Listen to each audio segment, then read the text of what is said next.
A Procuradoria-Geral do Estado tem o enorme prazer de receber um seminário em que serão abordadas as análises sobre a superação da doutrina Chevron. Vocês terão a oportunidade de ter, em vários painéis, a análise dos precedentes que levaram à superação dessa doutrina e, eventualmente, os impactos da superação dessa doutrina no direito administrativo brasileiro, especialmente na configuração do âmbito de atuação das agências reguladoras. E para que nós possamos ter o início desse debate, no primeiro painel, nós teremos esse painel composto pela doutora Patrícia Batista, colega aqui da Procuradoria-Geral do Estado, doutor Felipe Napolitano Marota, advogado, doutor Pedro Dionísio, procurador do Tribunal de Contas do município do Rio de Janeiro, e doutor Gustavo Binemon, nosso colega aqui da Procuradoria-Geral do Estado. E já eu passo a palavra para que eles tenham o início desse painel, desejando um excelente seminário a todos. Muito obrigado.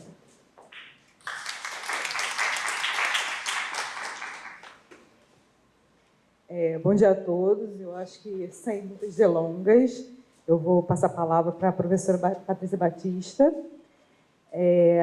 Acho que a Patrícia dispensa apresentações, né? Professora da UERJ, doutora pela USP, e agora já mas em processo de pós-doutoramento na Faculdade de Coimbra. E passo a palavra para a Patrícia. Marcele cria o negócio, cria a confusão, cria o troço e larga a bomba, né? Assim, mas assim, bom dia, uma alegria estar aqui com vocês. O que é mais legal desses eventos, na verdade, é sempre o lado pessoal. Quer dizer, a gente vai discutir algumas coisas aqui, mas eu não queria deixar de fazer esse registro, vendo a Carla, a Juliana, Daniel. No fundo, assim, a gente está aqui há muito tempo e a gente fala que a gente aqui está em casa, porque a gente aqui está em casa e é tão bom que você vê Marcele, Carla, Juliana, a gente trabalhou junto, deve ter minha filha, que eu estava grávida, vai fazer 18 anos agora, né? Então, assim, Marcele está grávida agora, ele me viu grávida umas 3 vezes, né? E a Carolina tem 21, vai fazer 21 agora. Então, assim, isso é a coisa que é legal da gente estar aqui. Eu estou celebrando muito mais os nossos encontros pessoais do que esse espaço da gente discutir direito, mas o direito é muito generoso com a gente, né? No fundo, eu acho que a gente tem que celebrar essa generosidade que o direito tem com a gente, né? E comigo, em especial, eu sempre digo, o direito me dá tanto, né? Eu ganho tanto do direito, eu dou muito para ele também, tá? Ele me exige, ele não é um generoso assim, sem paga não, tá? Porque é isso, todo dia uma lida, né? Ontem, 8 horas, eu tinha um jantar, 7h30 da noite, eu estava olhando um processo, que aí descobri que eu tenho que fazer uma petição. Então, assim, é uma lida que existe da gente, mas ela é uma lida que tem muito retorno. Eu sempre falo isso para os meus alunos, eu não sei se eles acreditam, mas, assim, se você se dedicar um pouquinho para o direito, ele vai te dar muita coisa. E não só o lado profissional, mas esse lado humano. Eu acho que... Estou muito feliz de estar aqui, Marcele, muito feliz de encontrar o Daniel, que estava desgarrado lá, né, há 3 anos, que bom que voltou. As meninas ali, que, puxa vida, né, sempre foi um prazer trabalhar com vocês todas, assim, fico feliz de vê-las. E fico feliz de ver que vocês são amigas desse tempo todo, né? Estão casando, tendo filho e seguindo juntos na vida. Os meus alunos lá da turma do mestrado, que eu fiz uma confusão danada, a aula era hoje, e aí eu tive que desmarcar a aula. Eles estão aí, coitados, eles eram para estar lá na UERJ, eles estão aí. E a gente remarcou a aula para a semana que vem, né? Então, assim, é uma alegria estar aqui. Marcele pediu para eu falar a importância da doutrina Chevron para o Brasil. É isso, né? Está ali, eu nem não me lembro se... Vê, é isso. É a importância. Aí eu fiquei pensando sobre isso. E eu resolvi... eu trouxe duas coisas aqui. Eu tenho um livro que chama Administrative Law Stories. Esse livro ele tem os principais precedentes de direito administrativo norte-americanos. Esse livro não é novo, eu já comprei ele há muitos anos, em 2006. Então, eram os principais precedentes até 2006.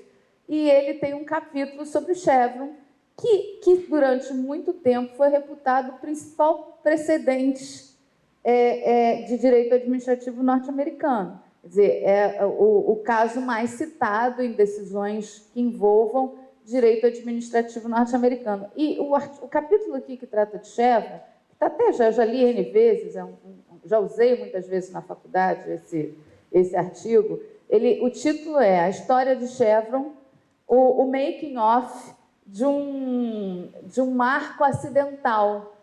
Quando houve o julgamento em 1983, ninguém esperava que Chevron, que ali se estivesse criando o grande precedente, né? Ele foi um precedente que foi se tornando importante ao longo do tempo no direito administrativo norte-americano, que é basicamente um direito de controle judicial da administração. Na verdade, Chevron se situa dentro da experiência norte-americana, dentro da tradição do direito norte-americano. Então, em primeiro lugar, a gente precisa colocar Chevron aonde ele pertence, que é dentro da maneira como os americanos compreendem e praticam direito administrativo, que é basicamente a história de controle judicial da administração. O direito administrativo norte-americano não é muito parecido com o nosso, né? Há questões comuns, porque, claro, né, mas a gente tem que tomar esse cuidado, e aí esse é o ponto, a gente precisa tomar esse cuidado. Essa transposição não pode ser a crítica. Não pode ser a crítica no que ela foi em Chevron, não pode ser a crítica agora na discussão de Loper-Bright, que é, digamos assim, entre aspas, o novo precedente, que eu duvido muito que seja um novo Chevron, né? O que eu estou querendo dizer isso? Porque eu não vou explicar Chevron, tal, até poderia, embora ele conte a historinha aqui, e isso seja muito, muito legal. Chevron também não foi o primeiro, ele tinha Skidmore antes, tinha Chenery antes, Chevron foi o resultado de uma sequência de julgados que conduziram àquilo, mas eu queria focar um pouco na retórica de Chevron. Chevron introduz ou consolida um parâmetro que chama deferência. Um parâmetro que é estranho, ou era estranho ao direito brasileiro. E aí, por que eu trouxe o segundo livro? Eu trouxe até a versão pré-Gustavo, né? Eu trouxe a versão pré-Gustavo, que é a última dele, né? Essa, na verdade, nem era minha, essa era do Luiz, mas na minha casa, meu pai tinha uma... na minha casa tinha exatamente essa, né? A primeira edição está aqui, não tem a data, você sabe de cor, né? A primeira edição de 41, Gustavo sabe de cor, e eu trouxe aqui essa edição que o Gustavo, vocês sabem, atualizou esse livro nos anos 90, não foi? E o controle judicial da administração no Brasil se fazia a partir desse parâmetro aqui, que, na verdade, consolida a ideia do mérito. Outro parâmetro, outra linha de discussão. Embora hoje a palavra deferência ela seja mais familiar para a gente, e a gente até, digamos assim, maneje esse parâmetro, teve deferência, não teve deferência, isso é importação de Chevron. A gente aqui não tinha, e eu acho até que continua não tendo. O judiciário não é muito amigo dessa ideia de deferência. Na verdade, você conversa com o juiz, ele não vai usar esse parâmetro. O Supremo usou em uma coisa ou outra por causa dos nossos alunos, que são assessores lá. A realidade é essa. Mas a realidade é essa. Isso entrou em julgados do Supremo por causa de nós, em alguma medida. Assim, eu não estou botando a maternidade de nada não, mas é de nós no sentido da comunidade da pós-graduação, que começou a dialogar com essa literatura norte-americana, e aí esse é um processo que a gente enxerga, eu enxergo nos acordos do Supremo, menos no do STJ. O STJ tem muito juiz de carreira, e porque tem muito juiz de carreira, eles funcionam em outra sintonia, né? O STF tem ministros lá de variadas precedências que enchem os gabinetes de assessores, e, em geral, o que eles vão buscar em pós-graduação. Está aí porque começou a frequentar um acórdão ou outro, deferência. Então, assim, o parâmetro de Chevron, ele não é um parâmetro amplamente incorporado na jurisprudência brasileira. A ideia de deferência, não estou nem falando do controle em 2 etapas, isso não faz parte da nossa realidade. Mas a ideia de deferência, isso se deve à importação da jurisprudência norte-americana. Mas não foi uma importação, digamos assim, entusiasmada.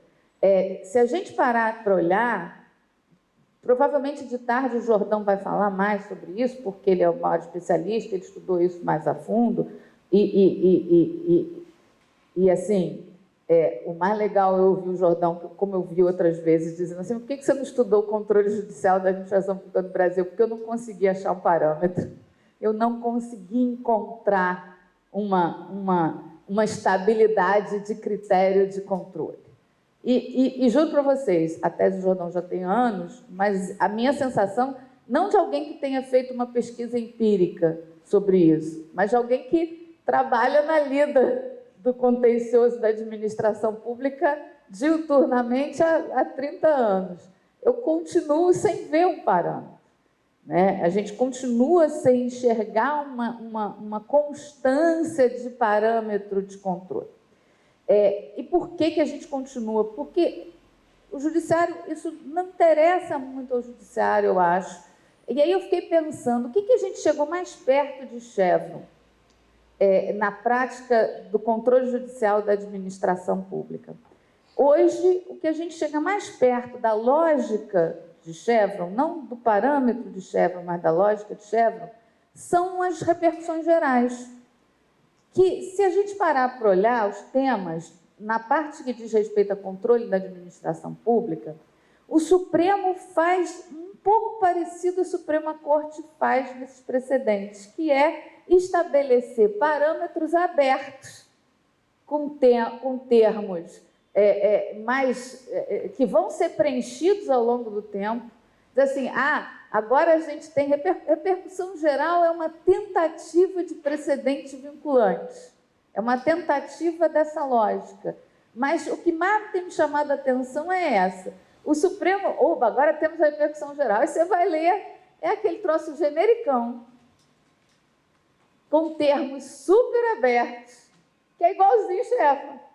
Chevron era um troço genericão, com parâmetros super abertos, e que, no fundo, eu não sou uma viúva de Chevron, não que eu seja uma entusiasta de Loper Bright. Mas por que eu não sou uma viúva de Chevron? Porque Chevron era uma aparência de parâmetro, totalmente manipulável. Por quê? Primeiro, a lei deu uma saída clara, eu tenho que interpretar. E aí eu digo o que eu quero. A lei deu uma saída clara, claro ali, né? A lei deu uma saída clara. Se não deu, a agência deu uma interpretação razoável, sai correndo, né? Todos os artigos sérios, assim, as pessoas que escreveram, resolvendo fazer uma pesquisa empírica sobre a aplicação de Chevron, o que sai da pesquisa empírica sobre a aplicação de Chevron pelos tribunais americanos Chevron, ele é instrumentalizado para que o tribunal dê a decisão que ele quer. E isso não é fácil com um parâmetro dessa largura. Eu estou enfrentando isso agora aqui com o tema 698 do controle de políticas públicas. O tema 698, para quem lida com o assunto, o tema 698 do controle de políticas públicas é um tema, agora a gente resolveu o problema. Só que não.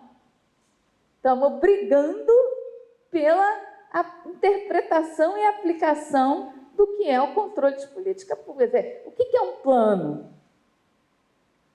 O que é? Então, no fundo, assim, os paralelos que eu trago, que temos muita gente para ouvir, e das minhas reflexões, digamos assim, pessoais, estou compartilhando com vocês as minhas reflexões pessoais sobre o assunto.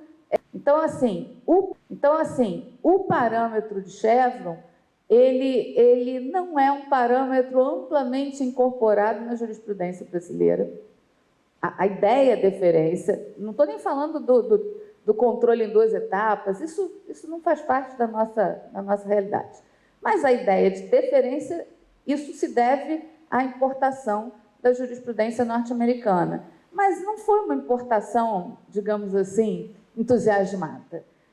Se a gente parar para olhar, provavelmente de tarde o Jordão vai falar mais sobre isso, porque ele é o maior especialista, ele estudou isso mais a fundo, e assim, o mais legal eu ouvi o Jordão, como eu vi outras vezes, dizendo assim: por que você não estudou o controle judicial da administração pública do Brasil? Porque eu não consegui achar um parâmetro, eu não consegui encontrar uma estabilidade de critério de controle.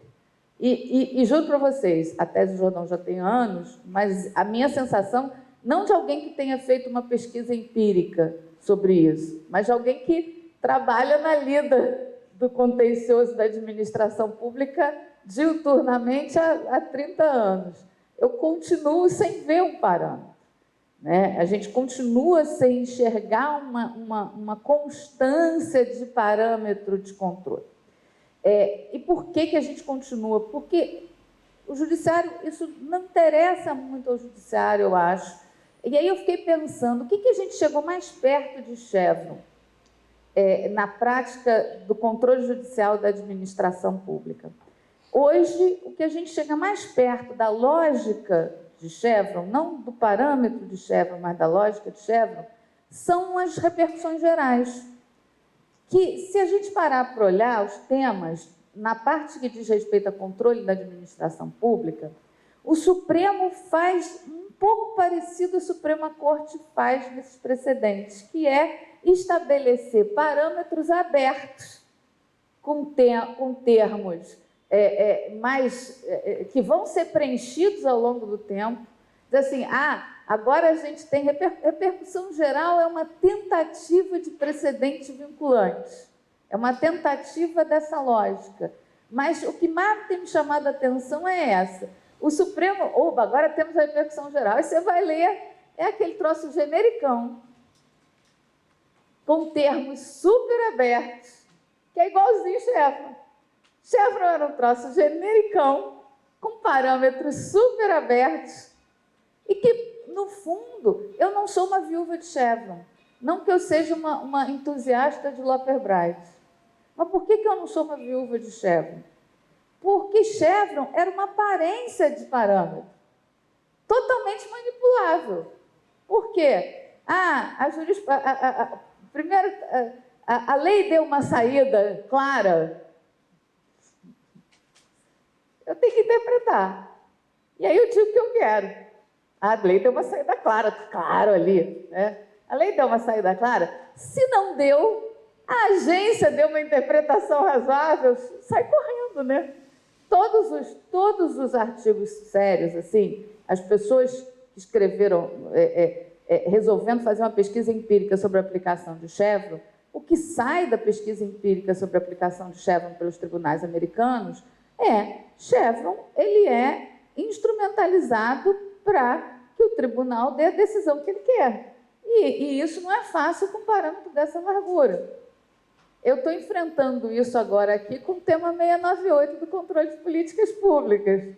O tema 698, para quem lida com o assunto, o tema 698 do controle de políticas públicas é um tema, agora a gente resolveu o problema. Só que não. Estamos brigando pela interpretação e aplicação do que é o controle de política pública. Quer dizer, o que é um plano?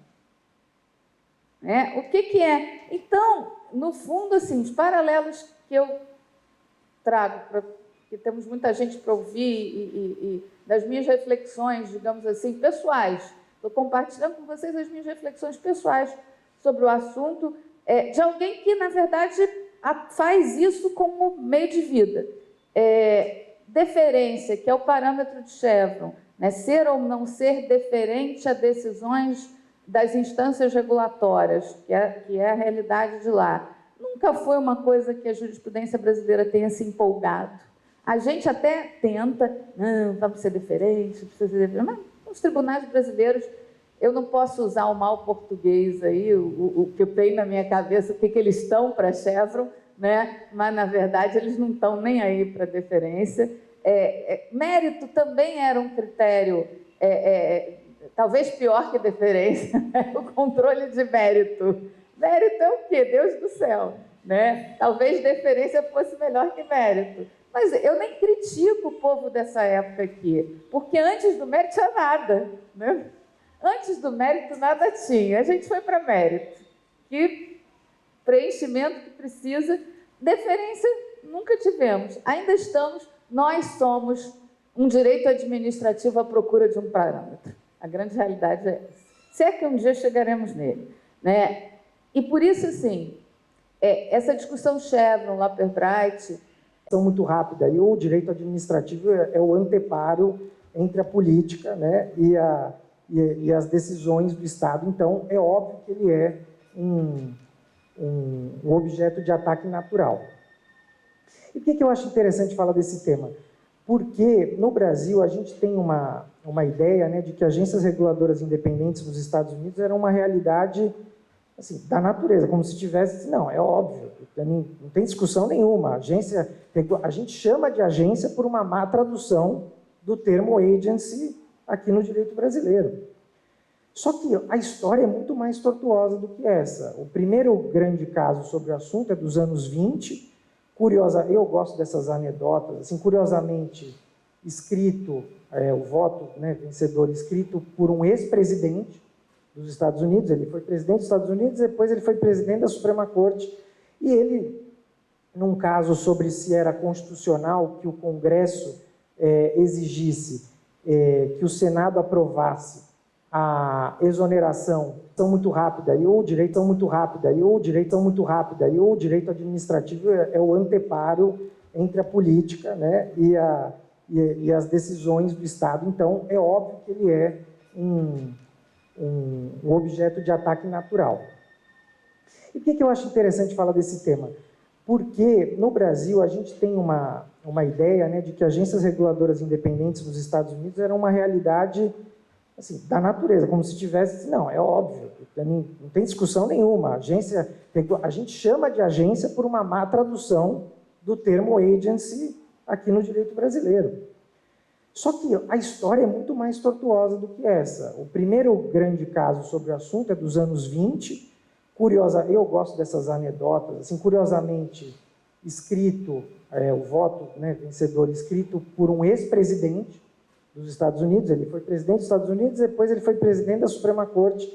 E ele, num caso sobre se era constitucional que o Congresso exigisse que o Senado aprovasse a exoneração de funcionários dos Correios, que na época eram postos muito importantes do ponto de vista político.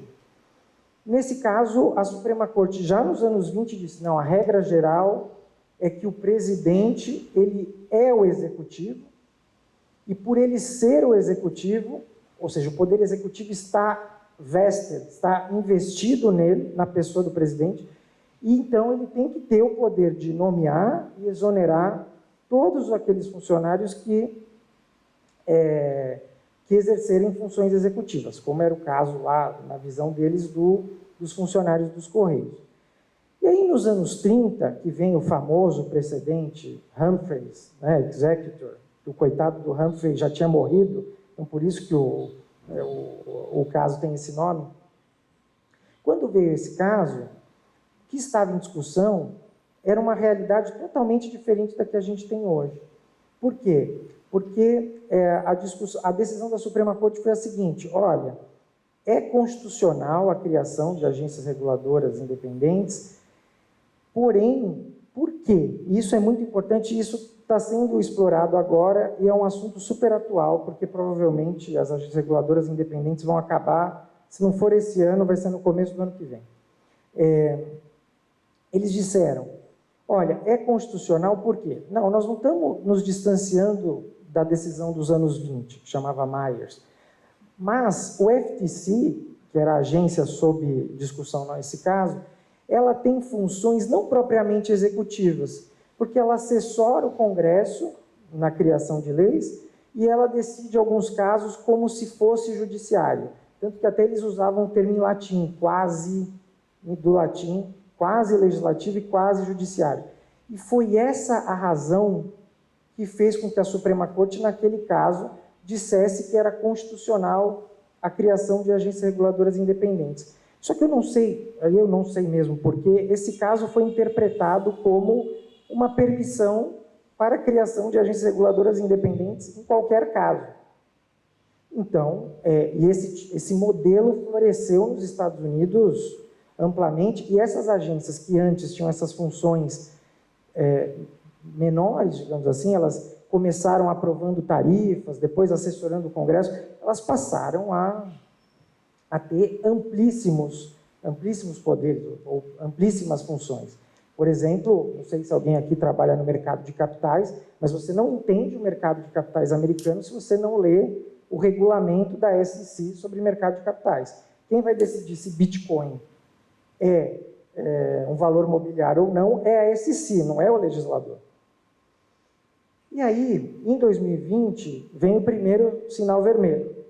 Quando a gente estava lá, essa decisão tinha acabado de sair. E nós, como brasileiros, já líamos a decisão de uma forma muito mais maliciosa, na minha visão, do que os americanos liam na época.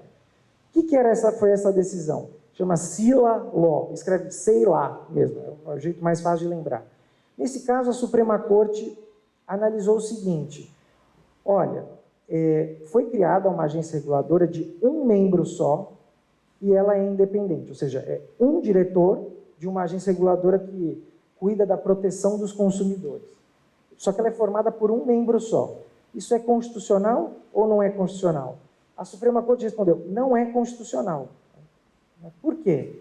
Não, porque a regra geral é o que foi decidido lá nos anos 20. A regra geral é que o presidente tem o poder de nomear e desnomear quem ele quiser.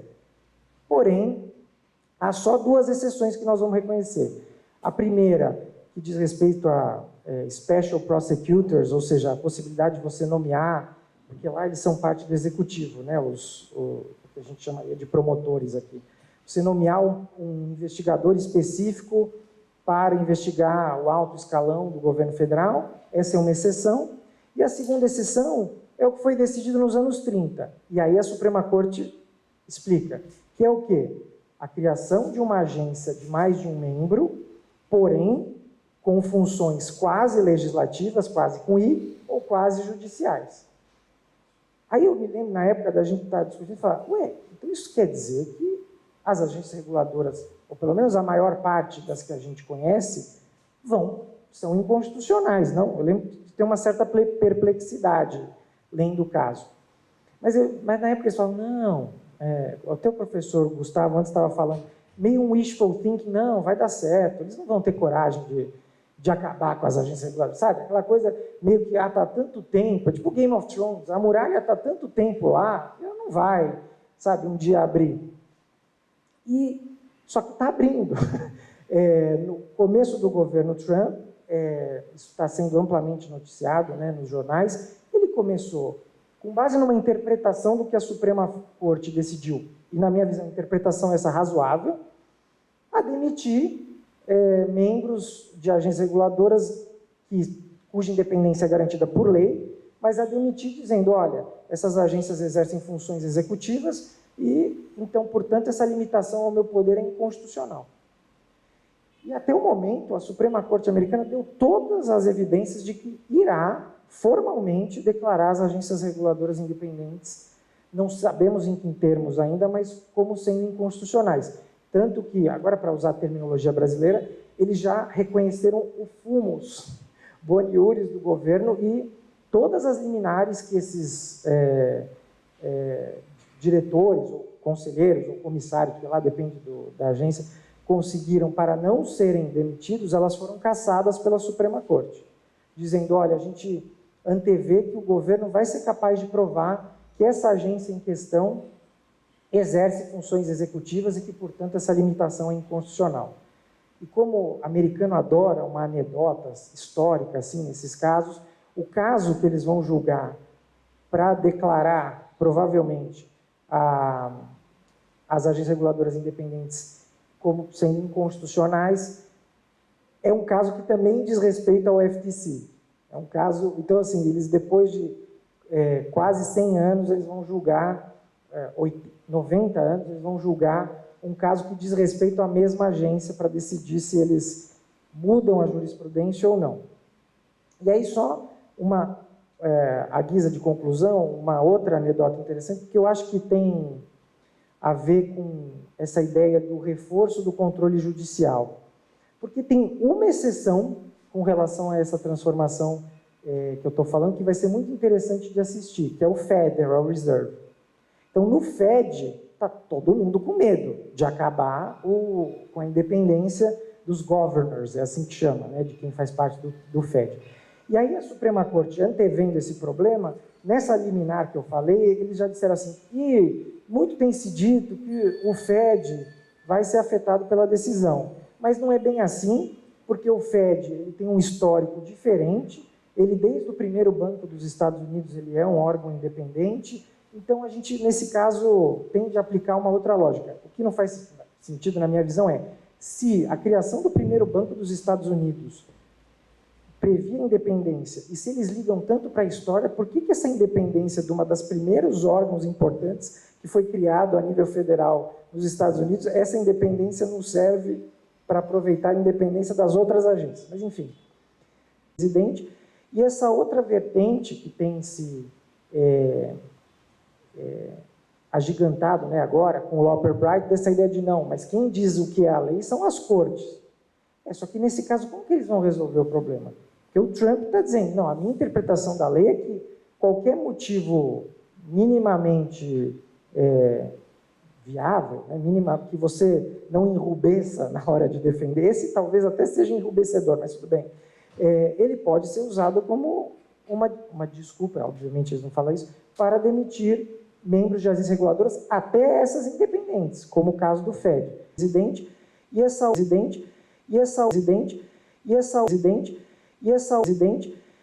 outra vertente que tem se agigantado, né, agora, com o Loper Bright, dessa ideia de não, mas quem diz o que é a lei são as cortes. Só que nesse caso, como que eles vão resolver o problema? Porque o Trump está dizendo, não, a minha interpretação da lei é que qualquer motivo minimamente viável, né, que você, presidente, e essa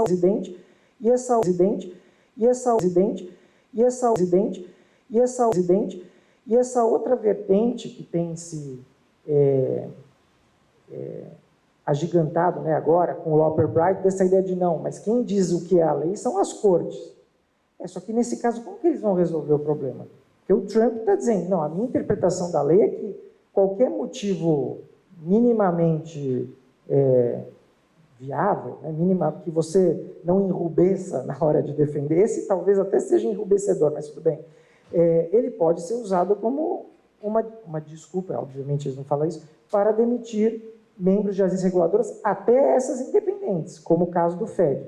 Então, nesse caso, a Suprema Corte vai ter que resolver esse problema, e o que me parece é o seguinte, qual que é a importância de eu ter falado tudo isso, da gente estudar esses casos? Primeiro, a gente precisa tomar cuidado com os mitos que se criam em torno de determinadas decisões. Igual a professora falou, agora nós temos um parâmetro, ele está ótimo, e agora não é bem assim. Então, da mesma forma como nos anos 30 o precedente da Suprema Corte era problemático, nós temos diversos outros precedentes de direito administrativo que também são, e a gente dá de barato determinadas coisas que a gente tem que tomar cuidado, porque no futuro não muito distante a gente pode ter que estar tendo que lidar com esses precedentes num ambiente completamente diferente, precedentes ou leis. E uma segunda coisa que me parece que isso que tem acontecido nas agências reguladoras americanas é um roadmap do que pode acontecer no Brasil, ou seja, explorar a exploração por grupos que têm um projeto político de poder autoritário, a exploração dessas brechas, desses precedentes nas leis, para destruir a própria ideia do direito administrativo e do Estado administrativo. Então, eu terminei por baixo, né, assim, uma coisa, mas infelizmente é isso.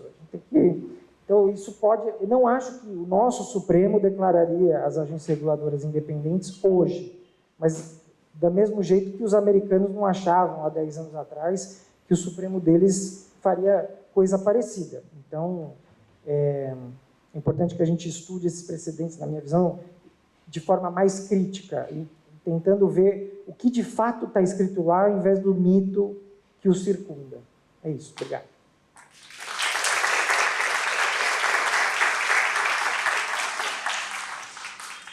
Eu acho que aqui no Brasil a gente acaba lendo muitas críticas em relação às decisões americanas e não lendo especificamente as decisões americanas e interpretando que alguém já interpretou para assumir certas verdades incontestáveis e que, na verdade, a gente vai vendo o quanto ela não era fundada em argumentos tão sólidos, né? Eu vou passar a palavra agora para o Pedro Dionísio. O Pedro também fez LLM na Harvard Law School. O Pedro é mestre e doutor pela UERJ e procurador do Tribunal de Contas do município do Rio. O Pedro vai falar sobre a reputação da agência como um elemento essencial para a deferência do judiciário às decisões administrativas. Bom, primeiro, bom dia a todos. Queria agradecer imensamente o convite da Procuradoria-Geral do Estado. Em nome da minha amiga Marcele, fomos eu, Marcele e Marota da mesma turma do LLM, então sofremos juntos, né, Marota? Estudando Chevron, que na época ainda estava vivo, estudando, enfim, diversos outros precedentes. Se falava de Loper Bright já naquela época. Loper Bright não existia a decisão, mas já existia o caso, o litígio de Loper Bright já existia. Queria cumprimentar também a professora Patrícia Batista, essencial na minha formação jurídica. A Patrícia foi minha professora, ainda é minha professora, né? Esse cargo a Patrícia não vai perder. Durante o mestrado, durante o doutorado, foi da minha banca de mestrado, de doutorado, e muito que eu sei devo à professora Patrícia. Cumprimentar também o meu eterno orientador do mestrado, do doutorado e da vida, professor Gustavo Binemboim, cujos livros foram essenciais para a minha formação na graduação, cujos ensinamentos foram, depois, conhecendo pessoalmente durante o mestrado e doutorado, também foram essenciais na minha formação intelectual, na minha formação jurídica. Cumprimentar também meu colega Marota. Eu vou tratar sobre um aspecto específico da decisão de Loper Bright, que costuma ser pouco comentado, que eu tratei na minha tese de doutorado, que eu defendi em março. Nesse ano deve sair como livro agora em fevereiro, espero, estou lutando com a editora para sair o mais rápido possível, que é a atenção exigida em Loper Bright à confiança depositada na agência. Tem um aspecto que me parece muito importante da decisão de Loper Bright, da Suprema Corte dos Estados Unidos, depois eu vou dizer por que isso me parece importante para o Brasil, que é a necessidade de um juízo de confiança prévio à definição da intensidade do controle que se exerce sobre uma agência, sobre uma instituição administrativa, sobre um órgão ou uma entidade administrativa, que seria a tradução, me parece mais adequada, de agência. Primeiro, em relação ao aspecto mais lembrado de Loper Bright. Loper Bright é muito lembrado por ter revogado a doutrina Chevron. A última frase do precedente Loper Bright é: Chevron se encontra superado, está superado, né? Então, a deferência de Chevron, o modelo diferencial de Chevron está superado. Loper Bright não terminou com a deferência nos Estados Unidos, é importante que se diga isso. Isso é um dos mitos a respeito de Loper Bright, para quem não leu, ou para quem, enfim... Loper Bright não acabou com um modelo diferencial com a deferência, em geral, no direito administrativo norte-americano. Acabou com o modelo diferencial estabelecido em Chevron, que é o modelo diferencial específico. E a consequência jurídica mais lembrada de Loper Bright foi uma redistribuição de poderes interpretativos da administração pública para o Poder Judiciário.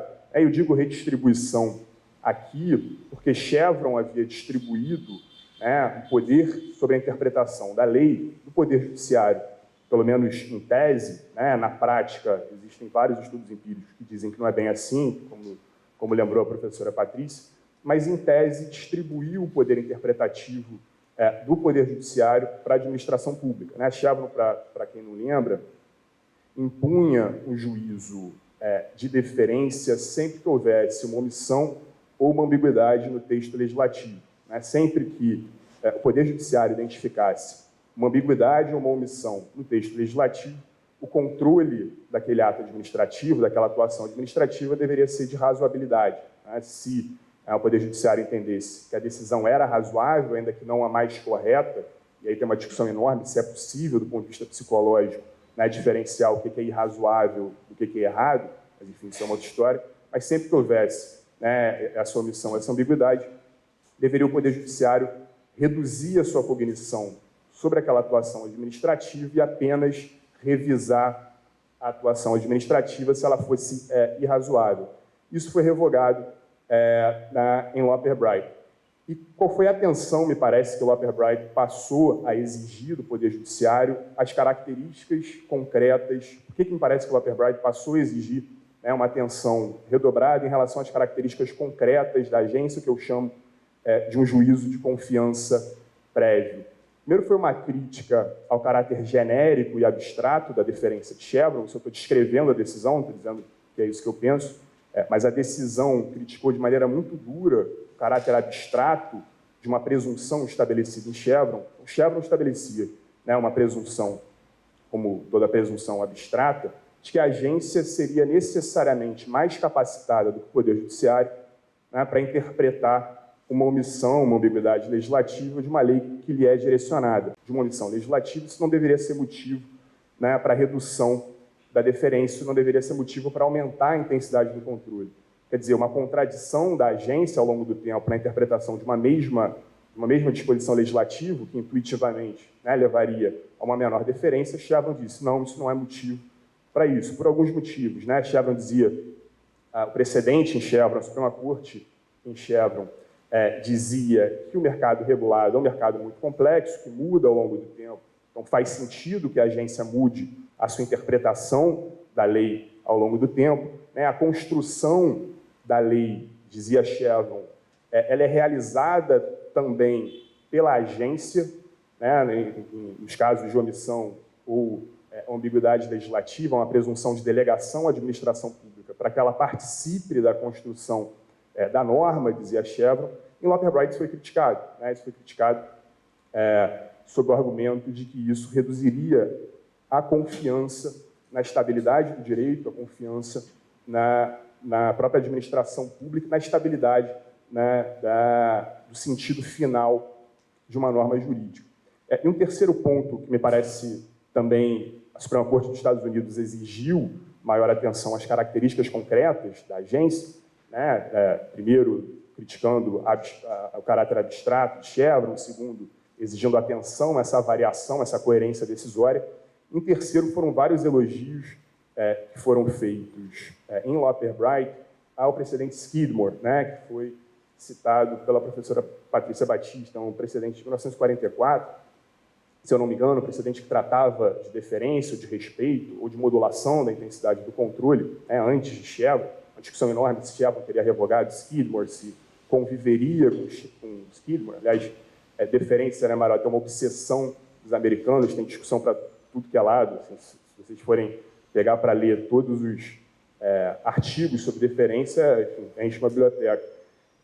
E tem vários elogios a Skidmore em Loper Bright. Loper Bright não é claro em dizer qual é o modelo diferencial que ele passa a adotar. Mas uma parte da doutrina, grande parte da doutrina administrativista diz que é algo parecido com Skidmore, se não Skidmore.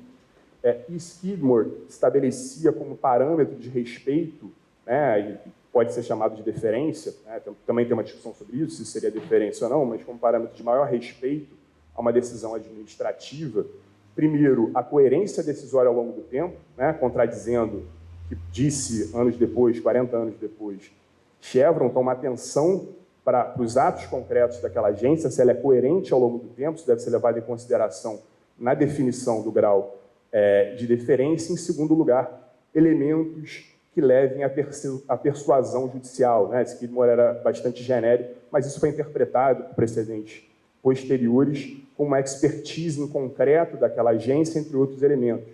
Então, mais uma vez, Loper Bright, Suprema Corte dos Estados Unidos, exigindo uma atenção à concretude da agência, né? Ao caso concreto, ao que aquela agência em concreto, de fato, enfim, tem a apresentar, né? Tem a oferecer.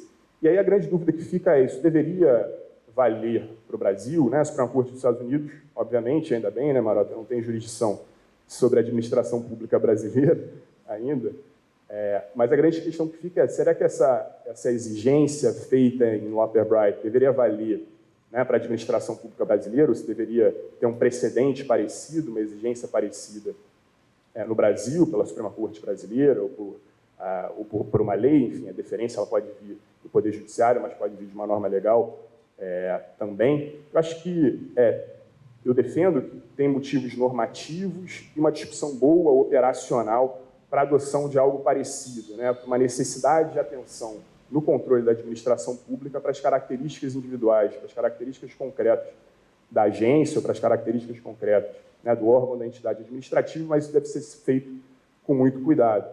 E aí, do ponto de vista normativo, Marcelo, eu acho que tem alguns dispositivos da Lei de Introdução às Normas do Direito Brasileiro, e aí eu foco a minha atenção no artigo 22, né, que exige uma atenção redobrada dos órgãos de controle para as características concretas de órgãos e entidades administrativas no momento do controle da administração pública, né? O 22 ele é muito lembrado como um dispositivo que fundamenta controle de responsabilização pessoal, mas se vocês forem olhar para o dispositivo, parece que ele é amplo o suficiente para contemplar também um controle de revisão de decisões administrativas, né? Não só um controle de responsabilização pessoal, quando ele fala lá sobre obstáculos e dificuldades reais do gestor, deve ser considerado, né, na interpretação de normas sobre gestão pública, né, quando ele fala de circunstâncias práticas que tenham determinado a atuação administrativa, me parece que ele fala isso não só para fins de responsabilização, mas também para fins de revisão, né, e exige, me parece, o 22, uma atenção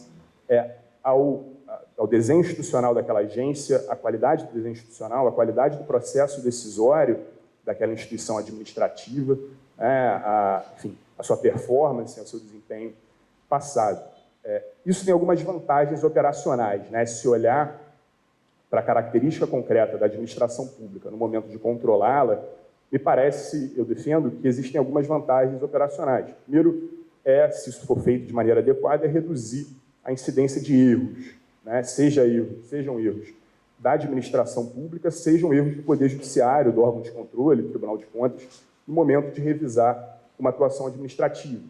É esperado que agências mais qualificadas, é esperado que instituições administrativas com melhor processo decisório, que tenham um desempenho anterior melhor, tomem decisões melhores, né? E a chance do Poder Judiciário ou do Tribunal de Contas, outro órgão de controle, estar errando ao revisar uma atuação administrativa, né, de uma agência superqualificada, de um órgão, uma entidade administrativa superqualificada, é menor, e vice-versa. Me parece também que o controle da administração pública fica mais sincero, né? Existem alguns estudos empíricos mostrando que esse juízo de confiança é, de fato, feito pelo Poder Judiciário, por órgãos de controle. Existem declarações de membros de órgãos de controle nesse sentido e existem estudos empíricos mostrando que o órgão de controle, de fato, olha realiza um juízo de confiança ou um juízo reputacional antes de controlar, né, aquela instituição. A partir do momento que isso é exigido pelo direito, né, o que se declara que isso é exigido pelo direito, me parece que decisões judiciais ficam mais sinceras, né, sinceridade, a transparência, me parece é um valor condicional, e melhor controláveis. Né? Em geral, esses juízos reputacionais eles são escamoteados nas decisões judiciais, não aparecem de maneira clara. É preciso extrair, de alguma forma, pela linguagem que a decisão apresenta, ou por algum outro ponto que está implícito na decisão, que houve um juízo reputacional anterior, mas fato é que ele existe. Mas existem problemas operacionais enormes, que eu só vou mencionar aqui para alguns para terminar. Né? Tem um problema inicial, que é o mesmo problema do consequencialismo, né, lá do artigo 20 da LINDB, que é um problema de custo. Né? É caro para o Poder Judiciário, para o Tribunal de Contas, realizar um juízo reputacional bem feito, adequado, antes de definir qual é a intensidade do controle que ele vai adotar, né, em relação a uma determinada atuação administrativa. Tem uma desvantagem operacional de complexidade. Né? Em geral, os juízes, membros de órgãos de controle, são pouco capacitados para realizar esse tipo de juízo reputacional de maneira adequada. Né? Enfim, existem estratégias para atenuar esses problemas operacionais, enfim, que eu não vou tratar aqui, senão eu já estourei o meu tempo. Eu gostaria, mais uma vez, de agradecer o convite da professora da Marcele, cumprimentar os professores aqui presentes e estou à disposição para eventual debate.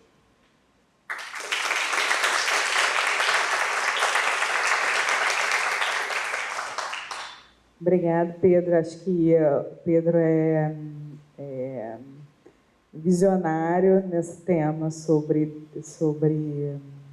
reputação das agências. Anotei algumas perguntas aqui para te fazer depois sobre isso. Agora eu vou passar a palavra para o professor Gustavo Birenboim. Acho que assim todo mundo aqui conhece o professor Gustavo. O professor Gustavo é uma prata da casa, foi meu professor, tenho muito orgulho de ter sido aluna dele.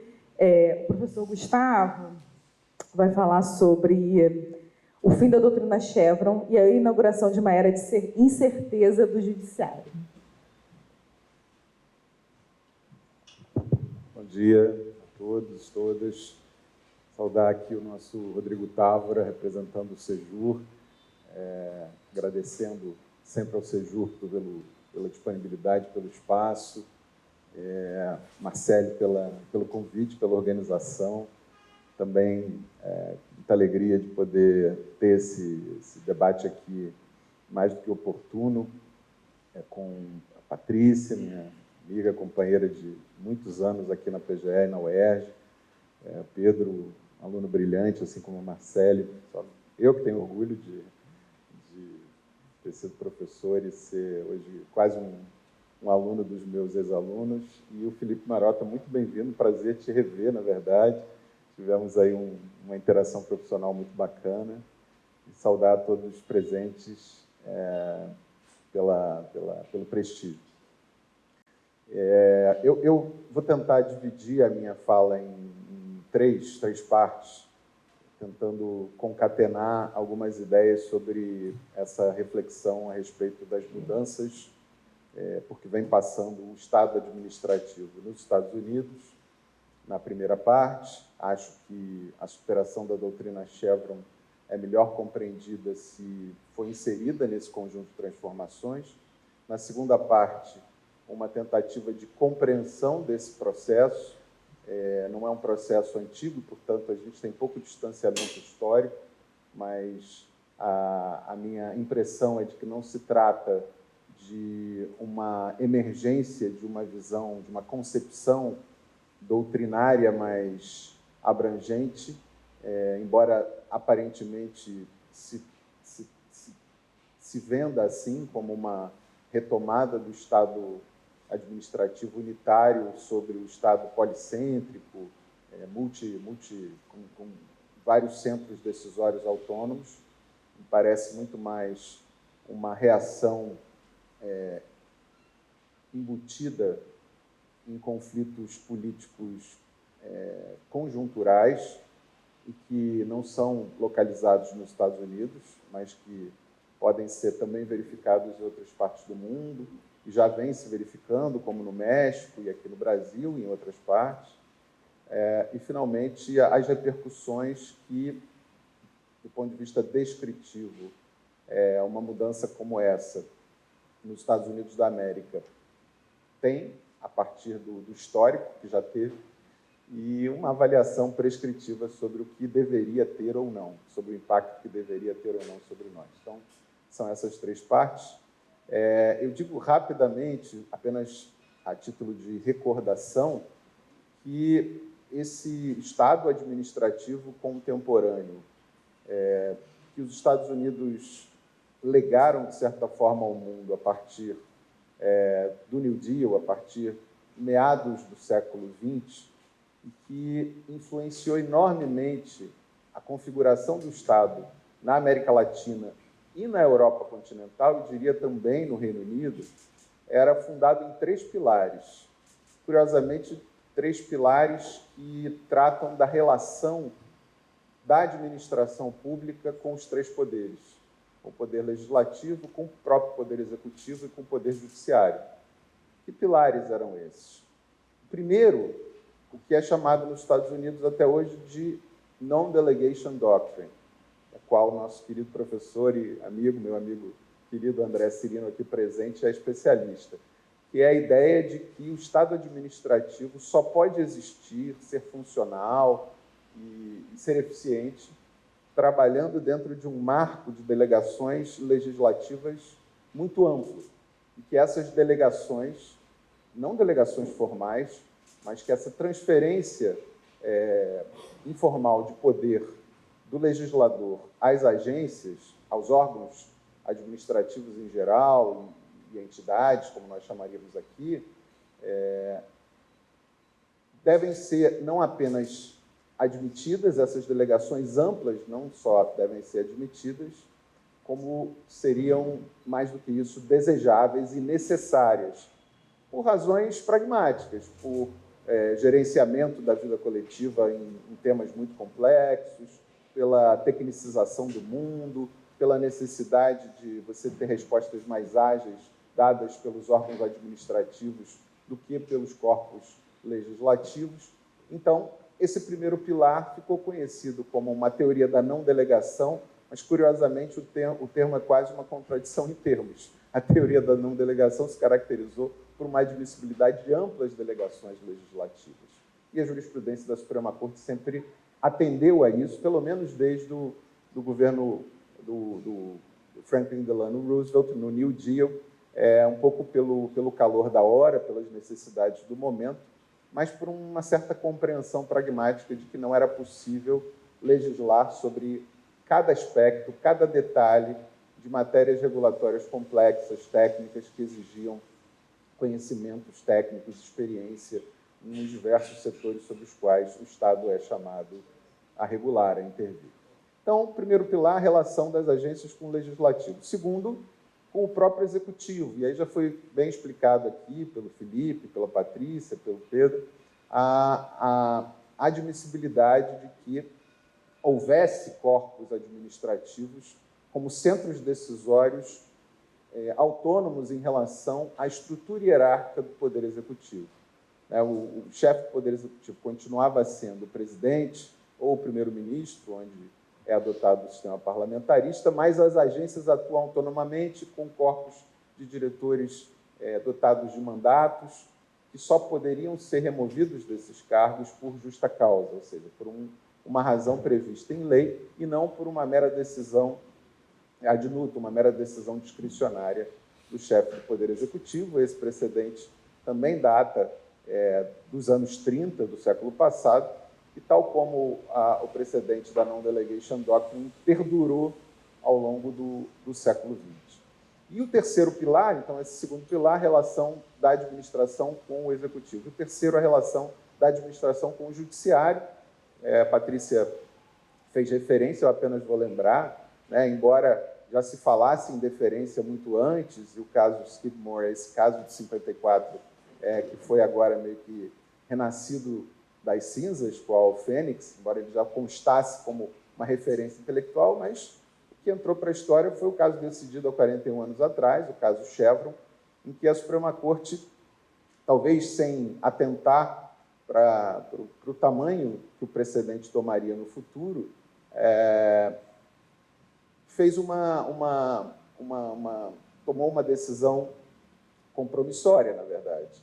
Disse, olha, eu sou o controlador final do que é o direito, meu papel é realmente dizer o direito, jurisdizer, mas aqui eu vou sempre, quando em questão a interpretação e aplicação de leis que envolvam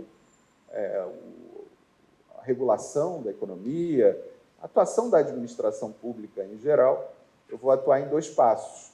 O passo 1 era verificar se o legislador decidiu claramente qual era a regra aplicável ao caso e tendo decidido nesse passo 1, vou fazer cumprir a regra, vou tornar a regra concreta, vou obrigar, se a agência agiu de acordo com a regra clara da lei, ok, senão eu vou anular a decisão da agência e obrigá-la a seguir a regra legal. No passo 2, se a regra não é clara, ou seja, se o legislador foi omisso ou regulou a matéria de forma ambígua, aí é o que o Pedro explicou, o que Chevron nos diz para essas 2 situações, a regra geral obrigatória é o Poder Judiciário ser deferente, e eu tenho uma dificuldade com o anglicismo que tem sido usado muito pelos meus alunos, o Judiciário deve deferir, que deferir em português significa outra coisa, então deve ser deferente ou prestar deferência à interpretação da agência, desde que ela seja razoável. Eu concordo com a professora Patrícia que tanto o passo 1 como o passo 2 não são claros, mas tendo a discordar sobre a influência que esse precedente teve sobre o direito norte-americano e pelo mundo afora. Eu acho que, pelo menos como palavra de ordem, na difusão da ideia da deferência, esse precedente foi muito importante e, a duras penas, ele sobreviveu durante 40 anos. Então, de 1984 a 2024, essa doutrina Chevron foi aplicada, claro que com exceções em casos concretos. A mais conhecida é de 2001, é um caso chamado Mead Corporation, que introduziu um porém nessa história, que é o chamado passo 0. O passo 0 seria o seguinte, a Suprema Corte, o Judiciário, deve verificar, não deve partir da ideia de que o legislador quis, em situações de ambiguidade ou omissão, delegar a decisão para a agência reguladora. Então, no passo 0, seria um passo de aplicabilidade ou não da própria doutrina Chevron.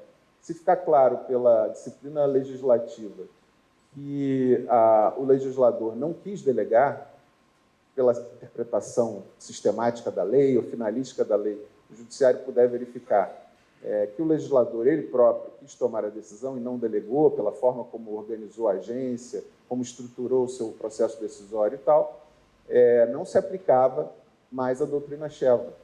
Se aplicava, sim, o precedente de Skidmore, de 1944, que tem algumas diferenças. A principal delas é que, enquanto na doutrina Skidmore, a expertise, a especialização técnico-funcional da agência, a sua experiência no setor, tem um caráter persuasivo, ou seja, deve ser levado em conta numa dimensão de peso. Em Chevron, em 1984, isso se torna uma obrigação, um dever da Corte de prestar a deferência.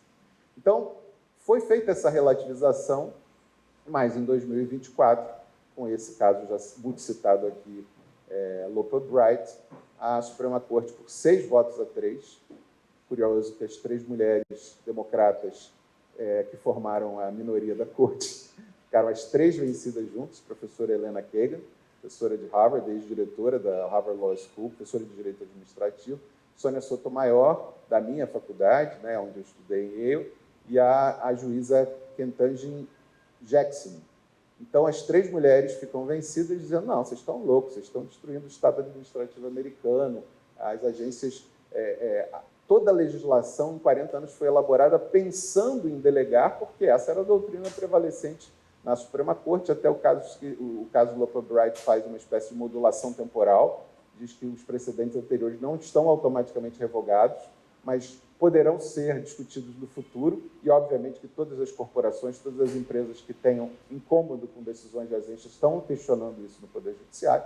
Então, uma das questões é as consequências práticas vão ser terríveis, porque isso vai levar a uma grande judicialização, e o que, basicamente, o Loper Bright decide o que antes era um dever de deferência, hoje depende do caso concreto, depende de como o legislador legislou, depende do grau de deferência que as agências mereçam do Poder Judiciário, porque, ao fim e ao cabo, no entendimento da Corte de Loper Bright, em 2024, ano passado, portanto, quem deve dizer o que o direito é o Poder Judiciário, e que, no entendimento da Corte, o que a lei de processo administrativo norte-americano diz é que o Judiciário não pode abdicar, renunciar ao dever de interpretar a lei e dizer o que o direito é. Então, vejam, os três pilares entraram numa espécie de... eles foram sendo corrompidos, porque o primeiro, agora eu falei de trás para diante, né? O terceiro pilar é a deferência judicial, a relação da administração com o judiciário. Os dois primeiros estão sendo questionados. A admissibilidade de amplas delegações legislativas em 2022 sofreu um duro golpe na jurisprudência da Suprema Corte, um caso de direito ambiental, em que a Agência de Proteção Ambiental americana passou uma regulação altamente restritiva de emissões de dióxido de carbono, e, pela primeira vez em quase 70 anos, né, desde 1935, uma regulação foi derrubada por violação à doutrina non-delegation. Ou seja, se verificou no caso concreto, em 2022, se entendeu, pelo menos, que havia uma espécie de intromissão da agência reguladora em negócios que deveriam ter sido decididos pelo próprio Poder Legislativo. Esse é o caso West Virginia, em que a Suprema Corte disse: é preciso ver se a agência entrou nas grandes questões, Major Questions Doctrine, ou seja, é indelegável pelo legislador às agências tomar decisões sobre tudo, sobretudo sobre as questões fundamentais. Então, é uma espécie de recuperação da doutrina das decisões fundamentais serem indelegáveis pelo legislador. E, para falar do segundo, Pedro e Felipe já mencionaram, eu voltaria um pouquinho mais atrás, acho que foi o Felipe que mencionou o caso Sila, em 2020, há um outro caso parecido em 2021.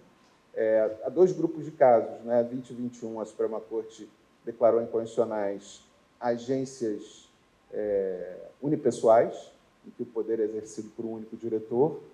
E, em 2010, declarou inconstitucional uma espécie de subagência sob controle da Security and Exchange Commission, que seria a CVM norte-americana. Então, num artigo do próprio Pedro, com um colega, ele explicou essa dupla camada de proteção de autonomia. A Suprema Corte disse: não, isso é demais, não é compatível com o princípio da separação e harmonia dos poderes e com a accountability democrática. Quem foi eleito pelo povo é o presidente da República, esses burocratas estão ocupando o espaço da democracia no lugar das grandes decisões. Como fazer sentido, na segunda parte da minha exposição, dessas três tendências? Vocês vejam, non-delegation doctrine, muito relativizada. Autonomia das agências, relativizada cada vez mais, e eu concordo com a análise do Felipe, que é uma tendência a que, em algum momento, a Suprema Corte derrube todo o modelo de agências autônomas. E a terceira, deferência judicial às agências. O que Loper Bright sinaliza é que o que antes era vamos dizer assim, um comando claro de deferência, hoje depende de como o legislador atua no caso concreto, como ele disciplinou a matéria, depende do grau de deferência de reputação que a agência tenha, e esse peso da expertise, o peso da experiência, o peso do merecimento da discricionariedade técnica nos Estados Unidos está relativizado, vai depender de uma certa discricionariedade judicial. Então, na segunda parte, eu já vi aqui algumas teorias conspiratórias, assim, a volta do Estado unitário. Eu concordo que a relação entre a administração e o Poder Executivo tende a uma certa retomada da visão do Executivo unitário. Porque se você derruba esses centros autônomos de decisão, você passa a ter... Vejam, nesses casos que eu mencionei, 2010, 2020 e 2021, essas agências foram consideradas inconstitucionais, mas não foram extintas. Apenas o presidente da República passou a ter o poder de livre nomeação e livre exoneração, ou seja, um controle de segunda ordem sobre o conteúdo da decisão. Se o sujeito que está lá começa a tomar decisões que desagradam ao presidente da República, não duvidem, sobretudo do atual presidente dos Estados Unidos, ele vai exonerar o cara no dia seguinte, na hora seguinte, já vai sair uma publicação com a exoneração.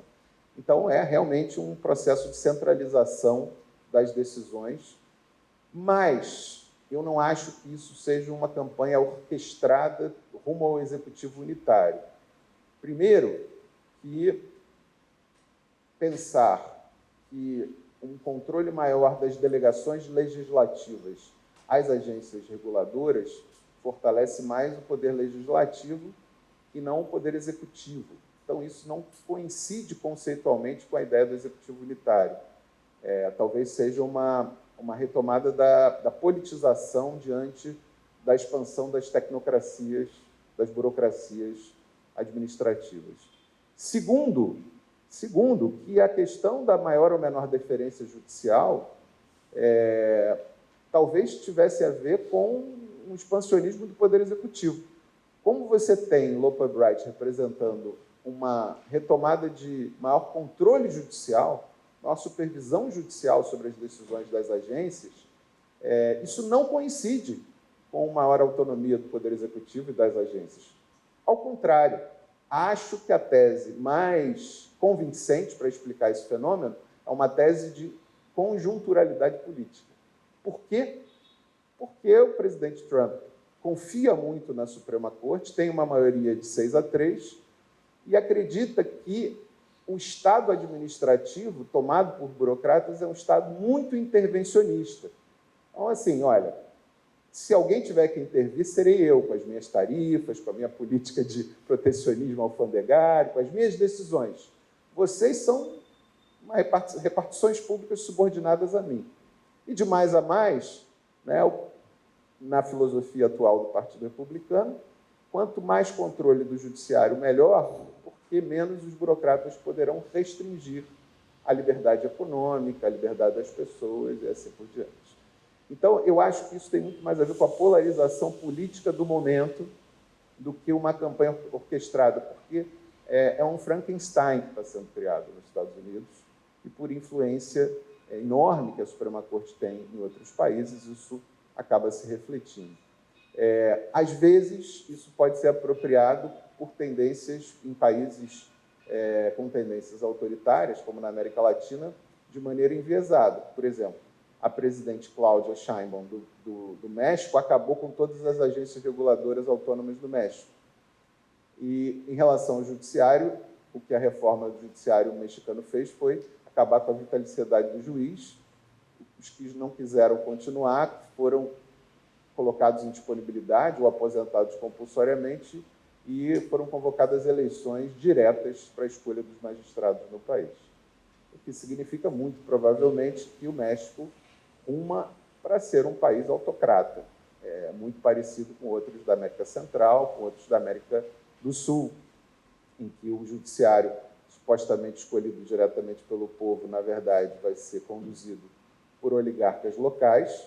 Eu não quero também fazer acusações, mas tudo indica que vão ser pessoas ligadas a milícias ou a narcomilícias. Tem nada a ver com a realidade brasileira, né, gente? Está muito distante disso, felizmente, né? É um exercício meramente intelectual e hipotético. E que, certamente, as agências reguladoras não vão ter mais nenhum papel relevante diante desse poderio enorme do chefe do Poder Executivo. Terceira parte que tipo de repercussão isso tem, um exercício meio prognóstico, e deveria ou não ter.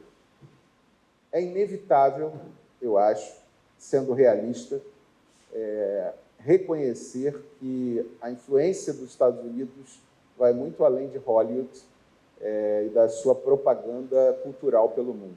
A Suprema Corte norte-americana é um modelo de corte e o direito norte-americano, sobretudo depois da bipolarização do mundo, no final da Segunda Guerra Mundial, tem uma influência enorme sobre diversos países, seja como um exemplo intelectual a ser seguido, seja pelo poder de imposição no comércio internacional, nas relações diplomáticas, nas relações internacionais do Conselho das Nações, OCDE, enfim, organismos internacionais que adotam esse modelo. Então, quem conhece, por exemplo, a história do Estado regulador na União Europeia vê que a influência foi enorme. O Banco Central alemão copiou o modelo do Federal Reserve, de autonomia do Banco Central, o Banco Central Europeu se espelhou no Banco Central alemão, para não dizer que copiou o Federal Reserve, e as comissões autônomas da União Europeia são todas agências reguladoras transnacionais que atuam no âmbito comunitário, assim como há na Europa continental uma série de autoridades administrativas independentes que também emularam esse modelo de agências autônomas. Hoje se fala em deferência judicial no Tribunal de Justiça da União Europeia, nas cortes de defesa dos direitos humanos, tanto a europeia como a Corte Interamericana de Direitos Humanos, por influência da Suprema Corte norte-americana. Então, assim, isso é colonialismo cultural. Aqui eu estou falando descritivamente. Pode ser, mas estou discutindo que é o que é. E vou contar rapidamente aqui a história de como as agências reguladoras foram implantadas no Brasil. No final dos anos 90, eu já estava aqui, o modelo tinha sido implantado no Brasil a partir do governo federal e o presidente Fernando Henrique foi reeleito. Então, ele entrou em 95, foi reeleito em 98 e ficou até 2002. Então, o teste da sucessão democrática não tinha sido aplicado ao governo federal. Então, eram nomeados do Fernando Henrique, que continuaram aprovados pelo Senado. Na época, isso era muito menos complexo, tinha muito menos forças políticas atuando nessas escolhas. Mas nos estados, não. Então, no estado do Rio Grande do Sul, no estado do Rio de Janeiro, no final de 98, foram eleitos candidatos da oposição para os governos.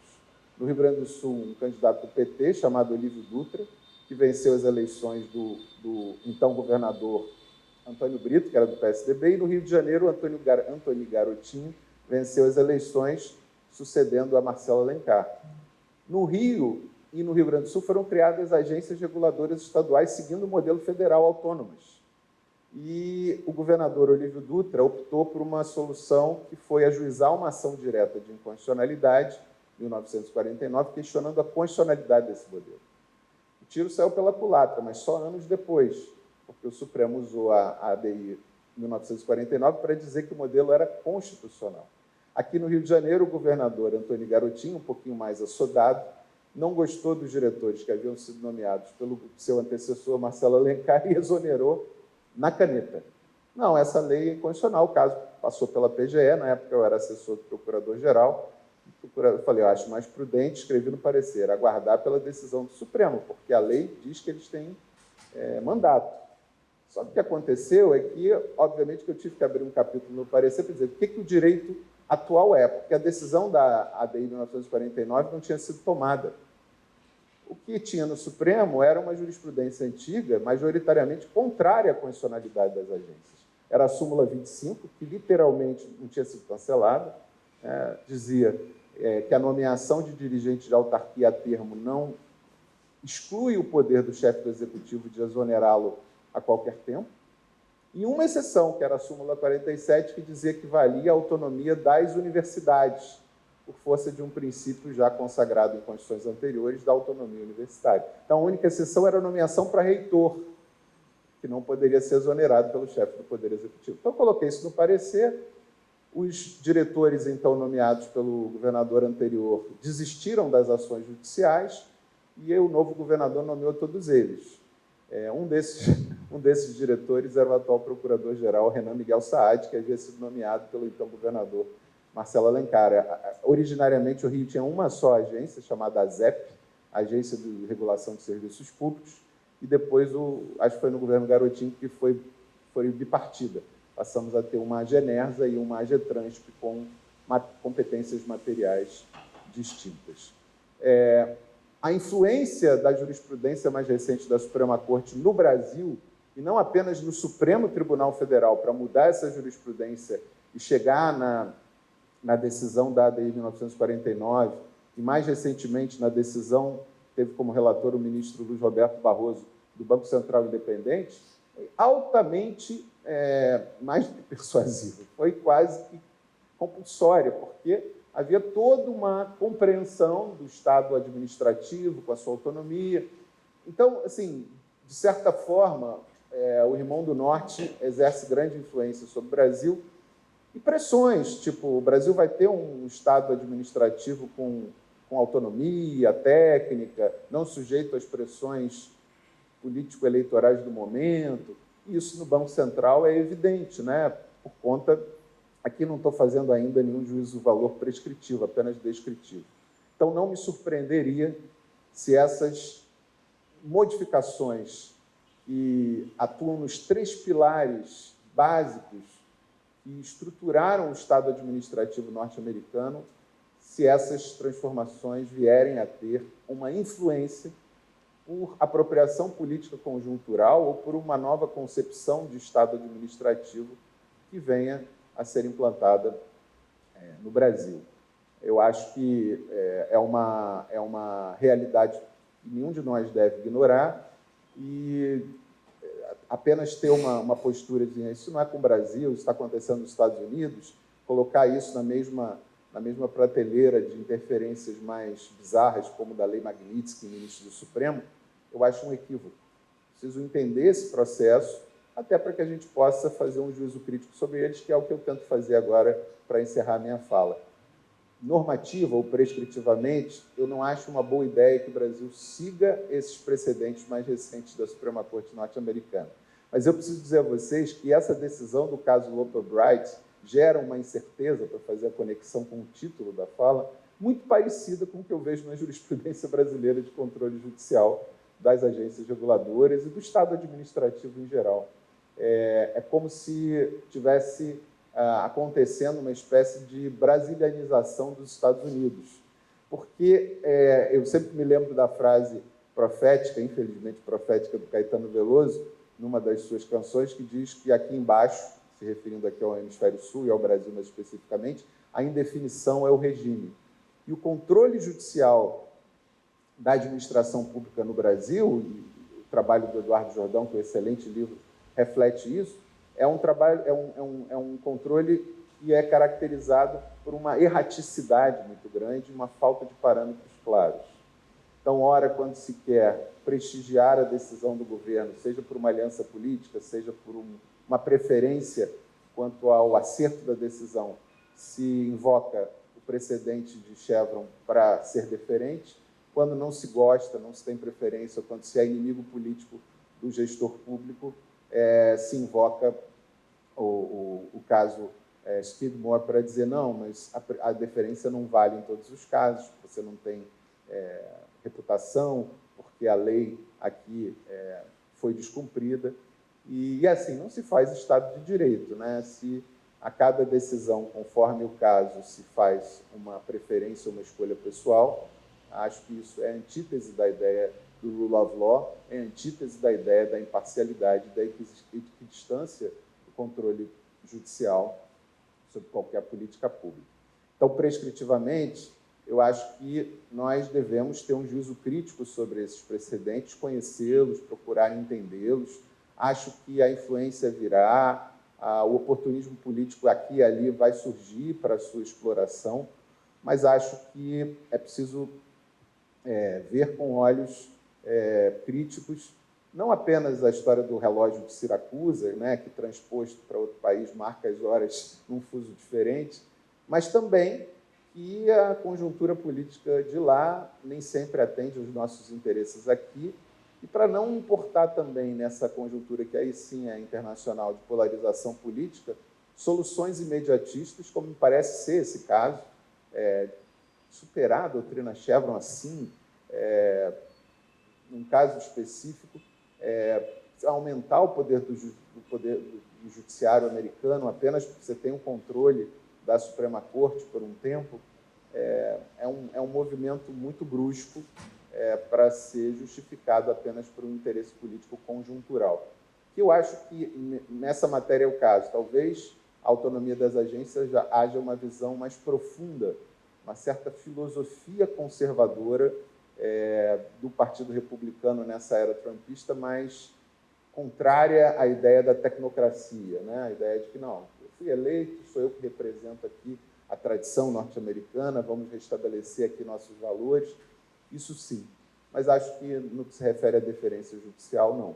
Então, o Brasil, a duras penas, tem procurado construir parâmetros. É claro que eu reconheço os esforços que surgem. O Brasil tem, na Suprema Corte, alguns precedentes interessantes, temas de repercussão geral. A Patrícia falou, o famoso tema de repercussão geral da banca de concurso público, correção de provas, que, pelo amor de Deus, né?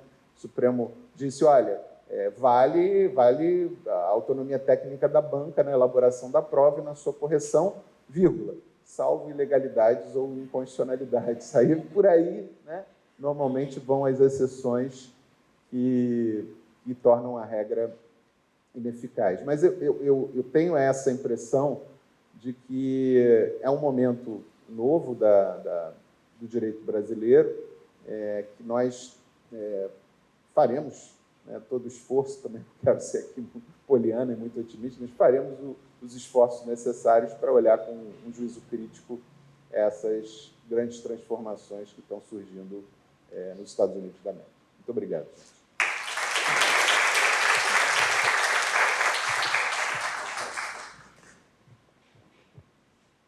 Eu queria saber se alguém da plateia tem alguma pergunta.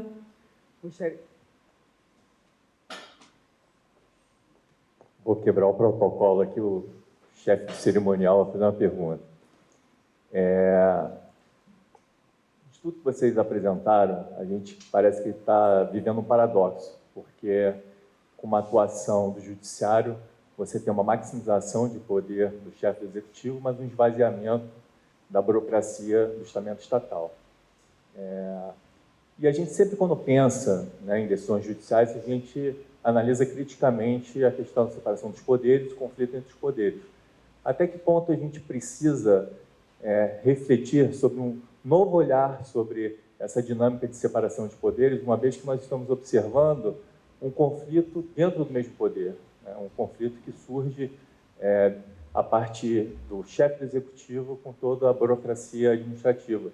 Então, parece que, ao reforçar o judiciário, essa maximização de poder do chefe do executivo e o esvaziamento da burocracia administrativa, parece que há uma transposição de um conflito que nós analisávamos muito sob a ótica da separação dos poderes e talvez até a necessidade de uma revisão do check and balance, de você ter também formas de reestruturação disso dentro do mesmo poder. Aí eu queria saber o que vocês, a visão que vocês teriam dessa suposta nova realidade de configuração de conflito entre poderes.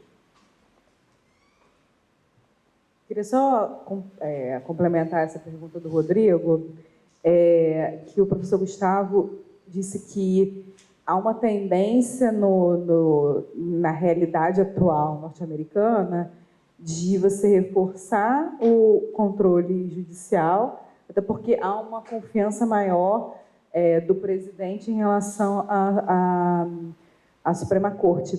E aí eu fico me perguntando se a tendência no Brasil é reversa, porque aqui a gente tem uma crítica muito grande do reforço do controle judicial em relação a atos administrativos, decisões de agência, e se, na verdade, aqui,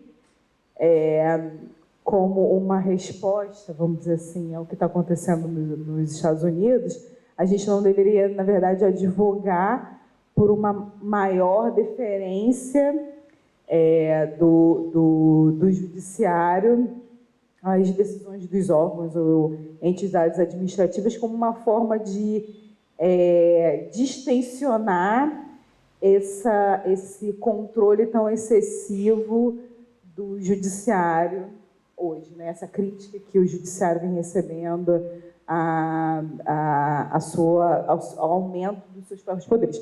Essa é uma pergunta para a Patrícia e para o Gustavo. O Gustavo falou uma coisa que, na verdade, é o que eu acho, é uma reflexão que eu já tinha feito há um tempo. Eles lá, quando se derem conta de que eles estão empoderando a Suprema Corte as never, vai ser tarde demais. O gênio não vai voltar para essa lâmpada, como não vai voltar aqui. Tá? Aqui, a gente empoderou a Suprema Corte na esteira da redemocratização, né? E o Judiciário não perdeu a oportunidade, né? E aí, Rodrigo, assim, desde o Goodbye Montesquieu, do Bruce Ackerman, né? Quer dizer, eu acho assim, separação de poderes é e continuará sendo um tema.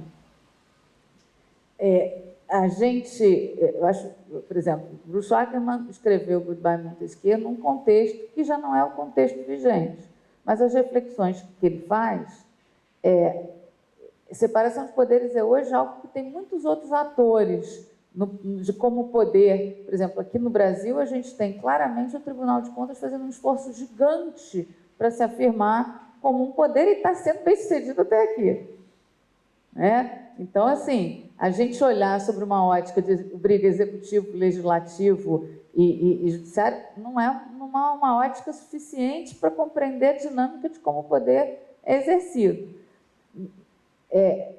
O que eu acho que a Suprema Corte nos Estados Unidos faz em Loper Bright, e eu estava aqui tentando lembrar, que eu tinha esquecido, em Arlington versus FCC, que é um precedente de 2013, foi um caso muito interessante. Eu gosto muito do livro, eu li esse acordo, e o relator era o Scalia. O Scalia, ele fez parte da maioria, foi uma maioria apertadíssima, acho que foi 4-5, em que eles discutiam quem tinha a última palavra para interpretar as normas de competência. Havia uma discussão sobre uma norma regulatória da FCC, sobre antenas, localização de antenas radiobase de celular. E Arlington é um município do Texas, então eram vários municípios do Texas que questionavam a norma da FCC, que fixava os critérios de localização das agências. Uma baita intervenção. Tipo, os municípios estavam indignados. Cara, eu não posso dizer onde ficam as agências, as antenas no meu território.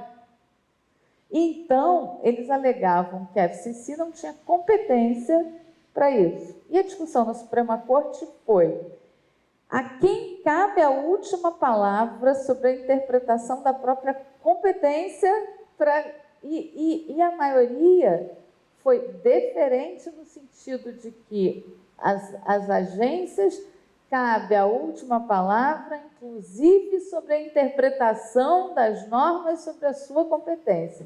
E quem perdeu, que foi uma maioria apertada, dizia o seguinte, dizia o que agora diz Loper Bright: cabe ao judiciário dizer a última palavra na interpretação e aplicação do direito. E, portanto, cabe ao judiciário dizer se a agência tem ou não competência para editar uma norma sobre esse assunto.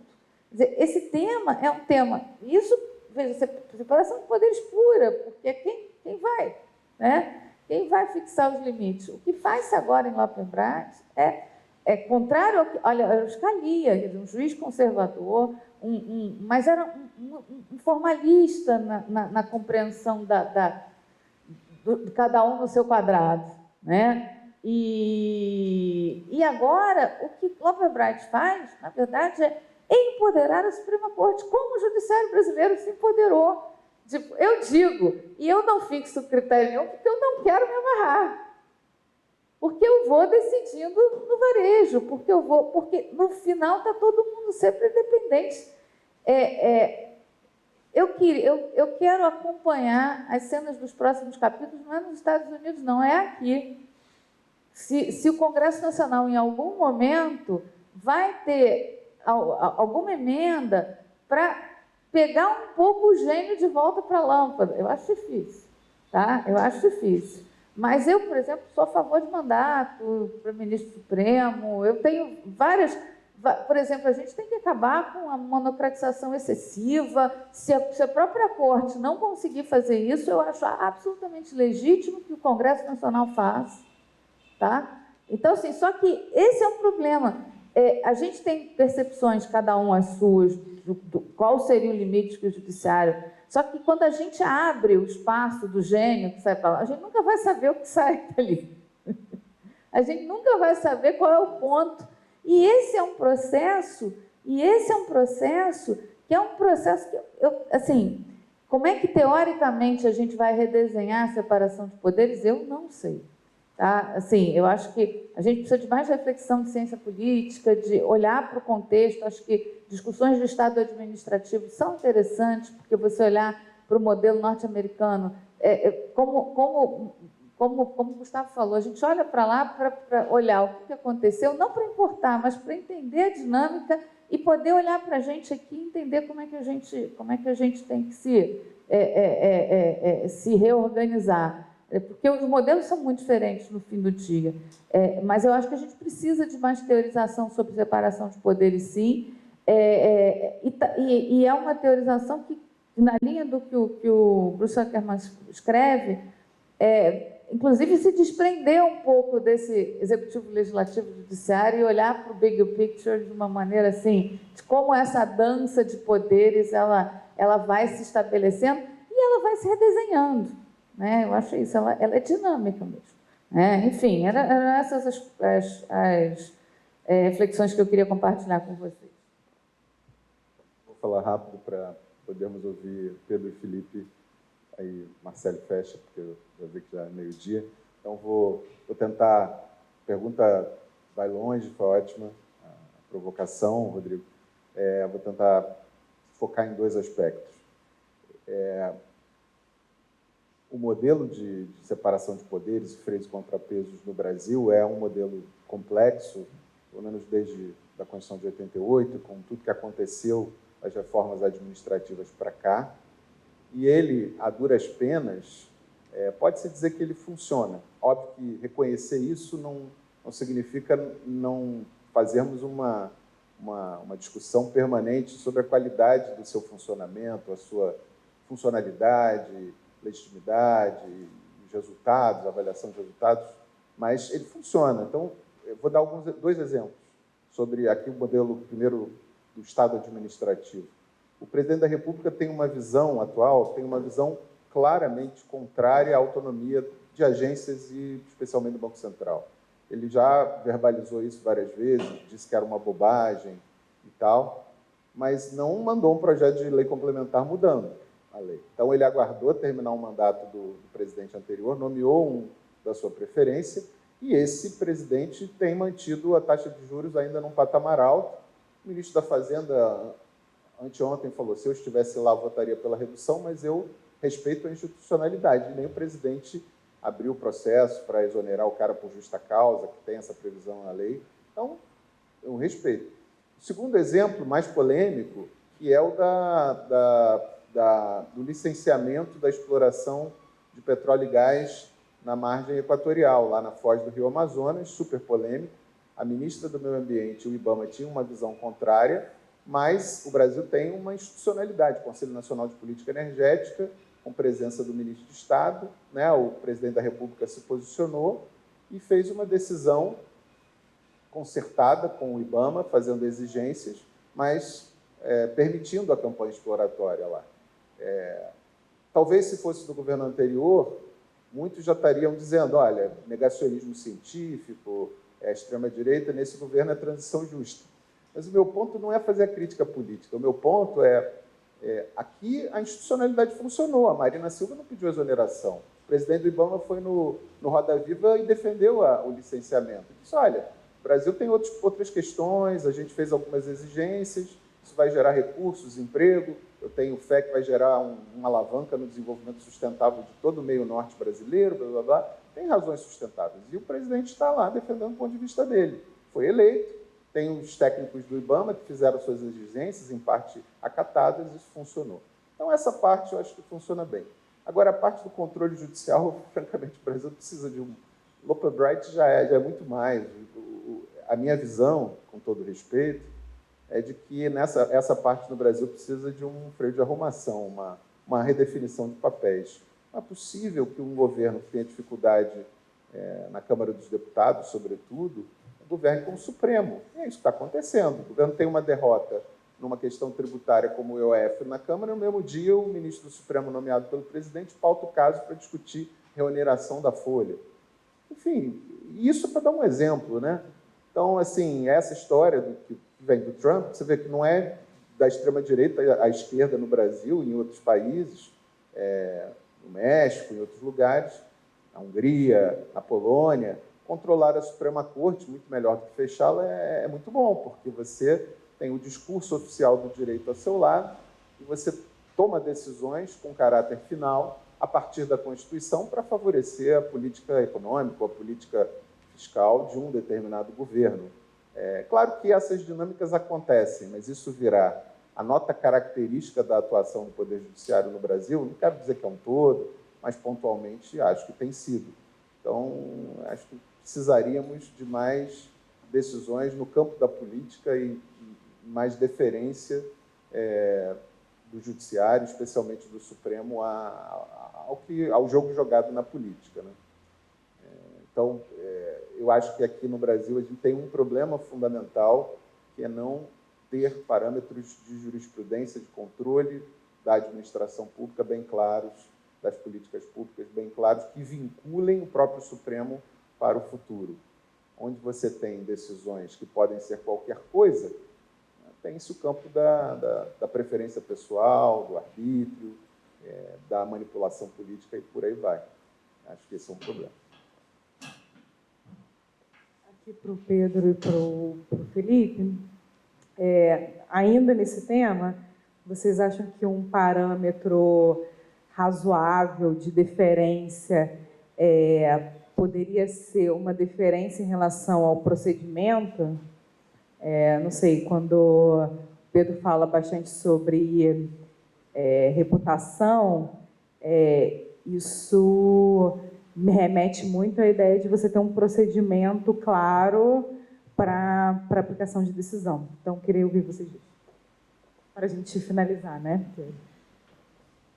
Bom, em relação a se um bom processo decisório deveria figurar como parâmetro de deferência, eu acho que sim.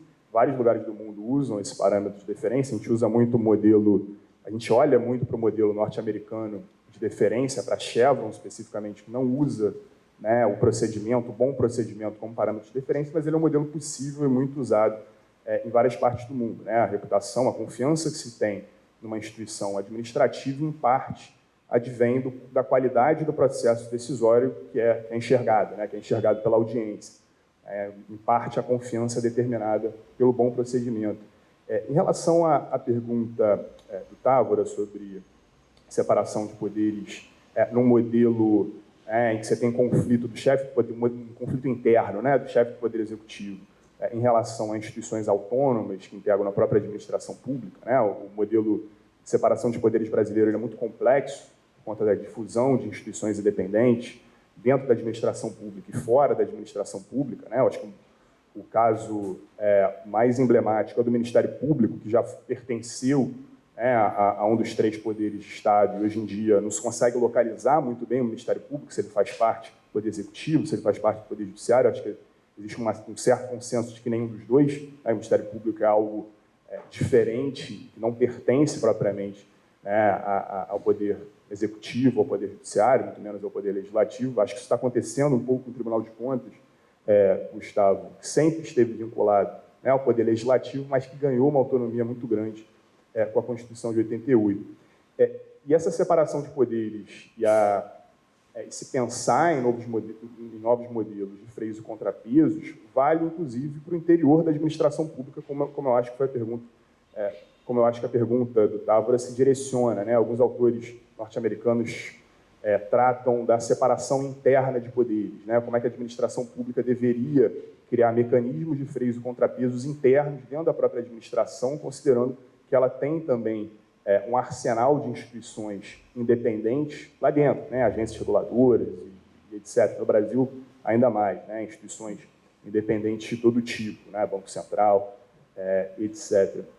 Em relação à pergunta da Marcele sobre se o Brasil deveria ser mais deferente ou menos deferente, eu acho que é muito difícil dizer, porque, como sempre diz, né, o professor Eduardo Jordão, que vai falar aqui um pouco mais tarde, a gente não tem modelo nenhum de deferência, ou poucos modelos de deferência, a gente tem modelos específicos, melhor dizendo, de deferência, precedentes específicos do Supremo, né, sobre deferência na revisão, né, de bancas de concurso público, revisão, né, de decisões administrativas sobre fornecimento de medicamentos, né, não contemplados na lista do SUS, ou, enfim, não registrados na Anvisa. Tem modelos específicos de deferência, mas a gente não tem um modelo geral de deferência que eu acho que precisa ter, né? Eu acho que antes da discussão se a gente precisa de mais ou menos deferência, eu acho que a gente precisa implantar algum modelo de deferência, porque ela existe na prática, né? Na prática, o juiz, enfim, o Supremo Tribunal Federal, o ministro, o desembargador, ele modula a intensidade do controle na prática, no caso concreto, né? Mas isso é feito hoje em dia sem parâmetros objetivos, pelo menos para a maior parte dos casos, né? Existem parâmetros específicos para certas matérias, matéria de concurso público, matéria de controle, né, de medicamentos, mas não existe um parâmetro geral que parece deveria existir. Eu vou ser bem breve. Respondendo a sua última pergunta, Marcelo, eu não sei se haveria uma deferência estritamente relacionada ao processo, mas eu tenho certeza que o processo administrativo tem que ser um elemento a ser considerado em eventual critério de deferência, como bem dito por todos aqui, o Brasil ainda não tem, e seria, na minha visão, também salutar que tivesse.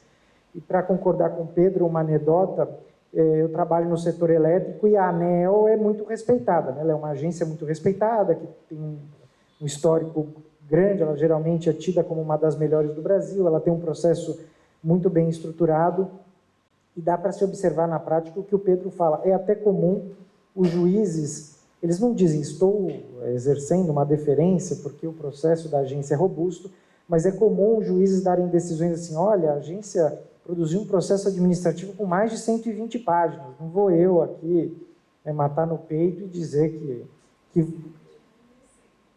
exato. Então, eles levam isso em consideração, mas eu concordo com o Pedro que deveria se transformar numa coisa mais explícita para que ela pudesse até ser controlável, né, por nós, enquanto operadores do direito, ou por outras instâncias da justiça. Aí, só para encerrar, eu quero dizer que eu tenho muita curiosidade para saber no que esse solapamento do Estado administrativo que foi tratado aqui, no que isso vai dar no curto prazo até, pensando assim, quando houver um novo presidente democrata, como que esse solapamento ele vai se sustentar? Nós vamos então ter um Congresso dos Estados Unidos americano praticamente em anomia, que não consegue ter nenhuma decisão relevante, porque tem filibuster, e aí nós nunca vamos ter nós não teremos no futuro próximo um partido com 60 senadores. Não teremos. Se alguém vai ter, vai ser o republicano, não vai ser o democrata. Só que um presidente empoderado, em tese, ele vai poder, ao que tudo indica, nomear quem ele quiser, com muito mais liberdade, e um judiciário que tende a ser... O governo Biden já passou por isso, mas num próximo governo democrata, ele tende a ser a pedra do sapato, né, no sapato do presidente. Então, aí vai ser curioso, eu não tenho bola de cristal, mas eu vejo um questionamento de, como disse a professora, de querer colocar o gênio do judiciário de volta na garrafa, lá fora vindo dos democratas, muito provavelmente. Não sei se vai chegar ao ponto do FDR, tipo, vamos pack the courts e dane-se, mas eu acho que uma narrativa lá como essa é inexorável. Do jeito que as coisas estão se caminhando agora, isso é inexorável. É isso. Obrigada, gente, pela presença até agora. A gente retorna às 14h.